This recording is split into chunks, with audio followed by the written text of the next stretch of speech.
11 years ago, when I discovered the Bosnian Pyramids, I wrote my first book in which I said that we were going to discover underground tunnels. All geologists, archaeologists attacked me. Today, we know that the tunnels are there. From the entrance to the pyramid, 2.5 kilometers. And this is how the tunnels look like. Network of passageways, chambers, intersections, underground lakes. At least 2 civilizations inside.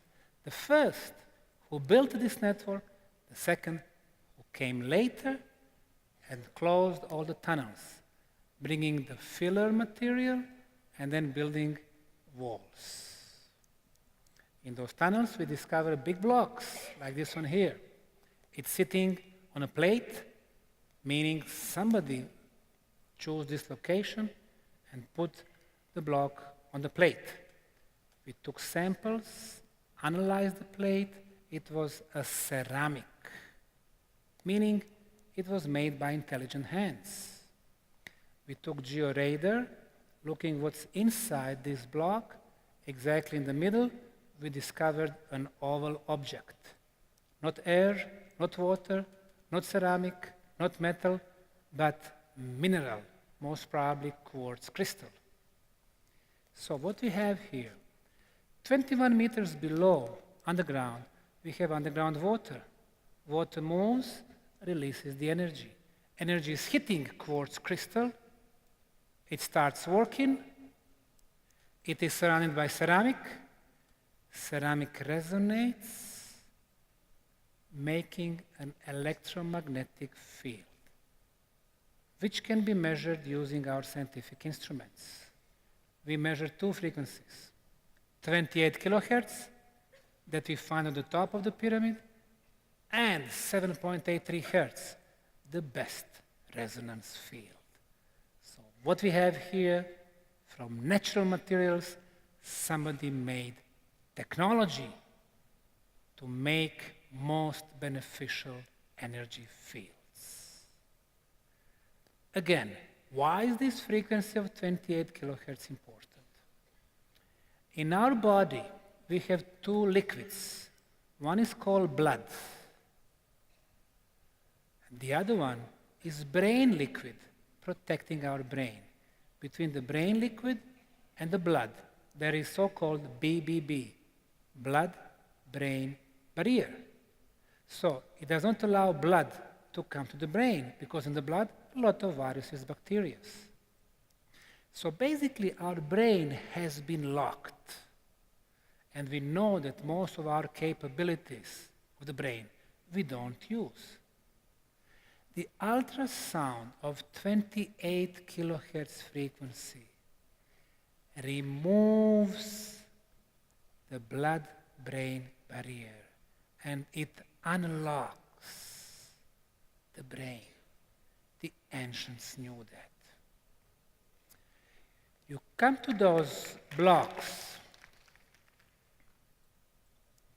you open your hands, leave them above the block, 10 centimeters, and then all of a sudden, you can feel tingling in your fingers, like energy going through your hands. You can feel warm, some people feel cold. Of course, this is not a physical sense. You cannot touch this energy, you cannot see it, but you feel it. So, we don't have only 5 physical senses, but we do have some spiritual senses. The ancients knew that we had 30 spiritual senses. Today, we talk only about 1, 6th sense. And if somebody has the gift, we laugh at him in schools, in media, in educational system. So people get inside, they don't show their gifts. So wrong. The ancients knew that near the pyramid, due to the pyramid energy, they could develop those spiritual senses. Near the megalithic sites, like Stonehenge, Avebury Hill, Karnak in France, Anandshag in Sweden, they were getting energy. They could develop their spiritual senses. Instead of writing, which is imperfect, They could communicate, exchanging the thoughts, telepathy. They could move objects with the power of their mind, telekinesis. They could move through very strong energy fields, teleportation. They could see other people's aura. First field, second, third, fourth, fifth, sixth, seven fields of aura. Spiritual senses. They could see colors in the aura. They could see messages meant for each other. They could see if the aura is leaking, if there is discontinuity, adding some of their energy, fixing it, energy healing, in another spiritual sense. Pyramids were field schools in the past. Not like today. They teach us when Napoleon was born, what fights he fought. So instead of learning that by heart, we could simply go through that time. Spiritual sense. We develop spiritual senses. We use our potentials fully. And then, with the physical and spiritual senses, we can find that fine balance which can help us in our lives. So instead of being 99% material beings, we could be 50-50. So our project is bringing several aspects. First, of course, archaeological. Second, interdisciplinary scientific aspect. Then energy aspect. And now, spiritual aspect. We can see that those blocks very carefully located in the tunnels. Below this one, we have underground water flow. When water flows under the ground, it gets the energy. If we sleep above, we're going to be losing the energy, and we call it negative energy. Our immunity goes down. But the blocks that we have here neutralize this negative energy, giving us positive. Whoever goes to those tunnels, they feel only positive. In those tunnels, in the last 11 years, we have made tens of thousands of photographs of those spherical lights, or light beings.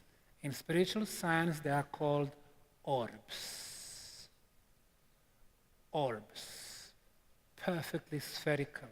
99% of them that we found in tunnels are spherical. Some of them hexagonal, some even with 5 angles. Some of them pink, blue, orange, mostly white. We notice that they are very supportive. They are very joyful. And they always come when we do something. We are putting wooden support, we are digging, we are having guides with the groups. Orbs are always around us. And they are usually around the guide, because he is the one who talks, who gesticulates. It is like they are checking if he's talking right. Orbs. Sometimes like this one here on the Sun Pyramid, beautiful blue orbs.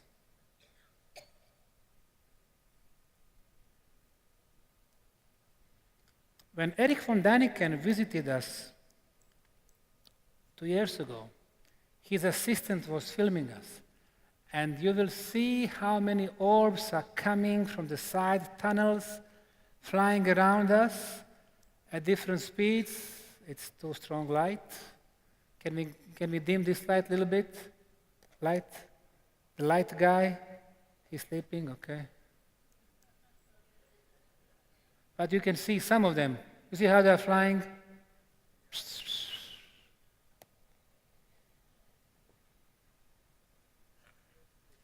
Yeah, some of them you see flying. They are having fun around us.